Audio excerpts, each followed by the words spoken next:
Allow me to issue and control the money of a nation, and I care not who makes its laws. Mayer Amschel Rothschild, father of international finance. Money, money, money.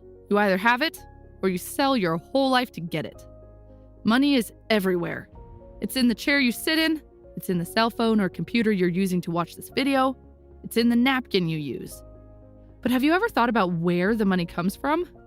Who creates it? How is it being created? And who controls it? These questions seem to be simple, but even most economics students and teachers don't know how money is created today. The way our money is created is the main reason that you can't afford to buy a house and find a good job. It's the root cause of major problems. That is the main reason there's a lot of complexity around money to hide the truth. In our modern economy, we have two kinds of money: paper money and electronic money, which is the most commonly used money today. Electric money is the numbers you see in your account or the payment card you use when shopping. If we think of money in terms of our daily use, there doesn't seem to be much difference between these two kinds of money. If you buy a cup of coffee, it costs the same, regardless of whether you pay with a payment card or cash. The difference between the two seems to be merely a matter of convenience or preference. If, however, we ask, how is money created? Then we will see that there is a huge difference. Let's start with paper money. Paper money is created by the central bank in the form of paper banknotes or coins. You can read that on the banknote. If someone else tries to create it, they will go to jail for counterfeiting. Many people believe that the central bank is the main organization that creates the majority of our money. But in reality, only 3 to 5% of the total money supply is paper money created by the central bank. And the remaining 95 to 97% is electronic money created by commercial banks. Electronic money is very tricky. Many people think that electronic money is just the electronic version of paper money. However, that's not true. Electronic money is created by commercial banks when they issue new loans. Imagine that you go to a bank to get a loan for $10,000. This loan will rarely be paid out in cash. When you spend this electronic money, you simply transfer it from your account in your bank to someone else's account in his or her bank. And in this process, the electronic money is not transferred into paper money and then transferred back into electronic money. When a bank issues a loan, let's say $1 million, it means the bank simply creates and adds $1 million to the total money supply in the economy. Maybe right now you are wondering, where did the bank get this $1 million to lend in the first place? Is there an army of grandmothers and grandfathers who have put their entire life savings into the bank, and the bank is using this money in order to make a loan for $1 million? Of course not. They just typed numbers into your account. Step 1, you sign the loan. Step 2, bank types the numbers into your account. 95 to 97% of our money supply is created in this way. I'm sure some of you are saying, come on, how's that possible? There's no way the bank simply types numbers into my account when I borrow money. You might not believe the things mentioned in this video, but here's a quote from the Central Bank of England. Commercial banks create money in the form of bank deposits by making new loans. When a bank makes a loan, for example, to someone taking out a mortgage to buy a house, it does not typically do so by giving them thousands of banknotes. Instead, it credits their bank account for the size of the mortgage. At that moment, money is created. You get excited about all these new smart ways of paying for things, such as internet banking, payment cards, and smartphones. But we have to remember the price we have paid for this convenience. We have essentially privatized the creation of money in our society. I'm sure you've heard the saying, money is power. If money is power, then what does it mean to give the creation of this power to banks, to profit-seeking private organizations? I hope you're starting to see why it's a big issue to let the banks create money. First of all, let me tell you that I don't hate banks. I'm not saying that banks are evil or bankers are greedy.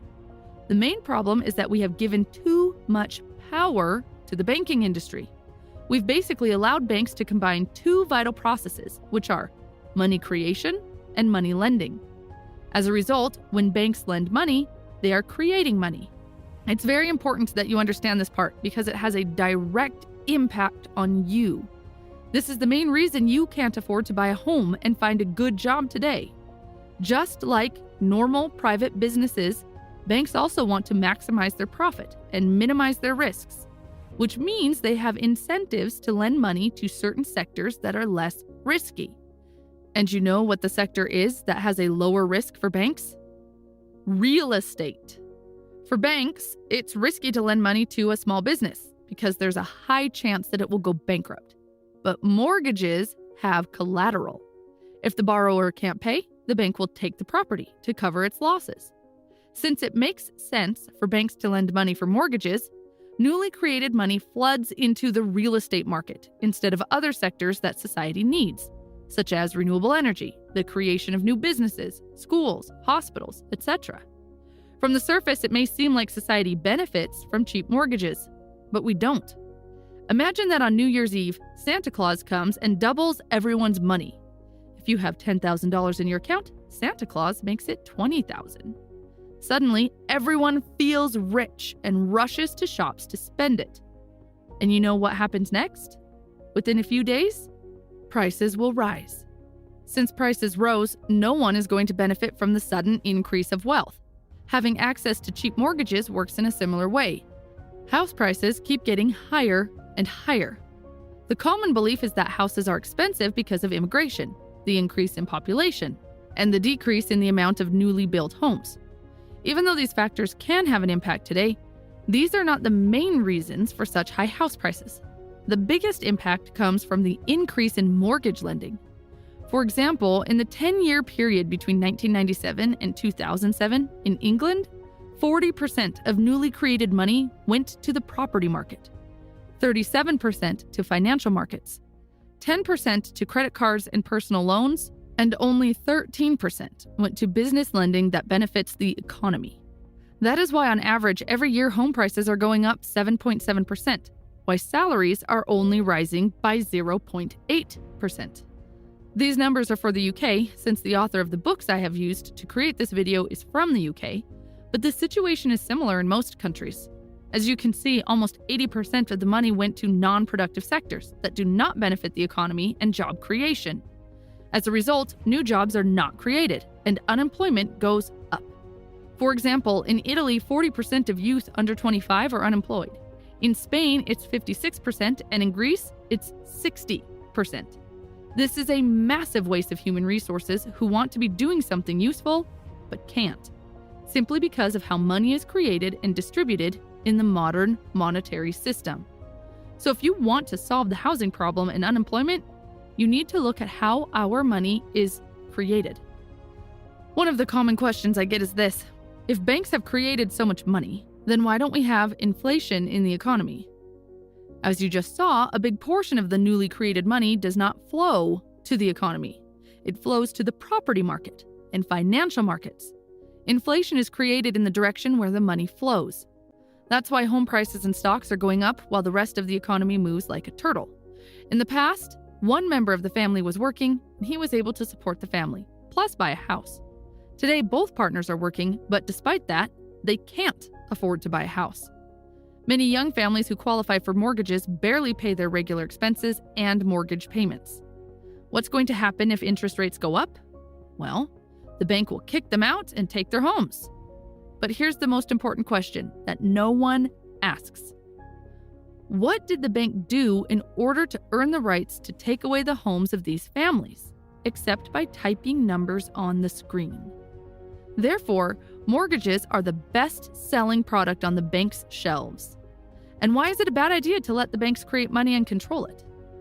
Instead of getting excited about all these new electronic ways of payment, wait for a second and ask who really benefits from it. Since everything is electronic, banks are closing their branches. They are closing ATMs. They don't need to hire people. And they don't need to buy bulletproof cars to carry the money. These all translate to lower costs for banks on top of the massive profit they get from creating money out of nothing. I would like to talk about 3 more problems with our banking system, which are inequality, instability, and accumulation of power in the hands of a small group of people. First, let's talk about instability. The way banks lend money is very similar to an umbrella shop that sells umbrellas when the sun is shining, but when it starts raining, the shop closes. When the economy is booming, stocks and house prices are going up, the banks are very keen to create new money and lend it to the economy. This, however, has the effect of inflating the prices in the economy even more. As we know, ultimately, these bubbles burst and crises happen. When the crises happen, the banks become reluctant to create money and lend it to the economy, and this in turn worsens the situation. Banks have an incentive for creating money when we don't need it and hold it back when the economy actually needs it. The second problem is inequality. As we all know, when we borrow money, we must pay interest, and we can think of this interest as a kind of tax on the money. This tax, however, works opposite of normal taxes. In the normal tax system, the higher you earn, the higher the taxes you pay. However, in the banking world, the more you earn, the richer you are, the less taxes you pay. In other words, the richer you are, the more assets you have, the lower interest you pay to the bank. On the other hand, if you are poor and have little money, you must pay a high interest rate. The way money is created is a key explanation for the inequalities in our society and why it keeps rising. The same inequality applies to countries as well. We see some countries paying high interest rates and thereby becoming poorer and poorer, and we see other countries getting richer and richer and paying lower interest rates. The third problem is about power. If you can decide when to create money, if you can decide how much new money to create, if you can decide the interest rate to charge, if you can decide for what purpose to lend the money, then you have enormous power over everyone else. And this power is not only over the economy, but over the society. By privatizing the creation of our money, we have essentially handed over a very vital power to the banks. That's why many politicians today appear very impotent, because crucial decisions are not made in Parliament. They are made in the boardroom of major private banking corporations. We need to start questioning the power we have given to the banks. We need to start questioning if we really need a big banking industry, while other sectors such as healthcare, schools, and small businesses suffer. One of the common things I hear a lot is that debt is bad, but money is good. People want the money but not the debt, but they don't understand that it's not possible. In the current system, money is debt. If we want more money, we must go into more debt. If nobody went into debt, then we would not have any money in the economy. If there's no money, then spending will go down. And when spending goes down, basically the economy goes down. You hear on TV politicians talking about paying off the debt and living debt-free, but they don't realize how ridiculous they sound when they make these statements. Unfortunately, most people believe them because they don't understand how money works. Money is something we spend our whole life earning. We use it every day, but we're not educated about it. People don't want to talk about it. They think it's taboo. They think money is bad or money is evil. Money is just money. It's neither good nor bad. Saying money is evil is like saying pizza is evil. If you'd like to learn more, then check out the book titled Modernizing Money by Ben Dyson and Andrew Jackson. Most of the information you heard in this video came from that book and the speeches given by the author Ben Dyson. The link will be in the description of the book. Thanks for watching.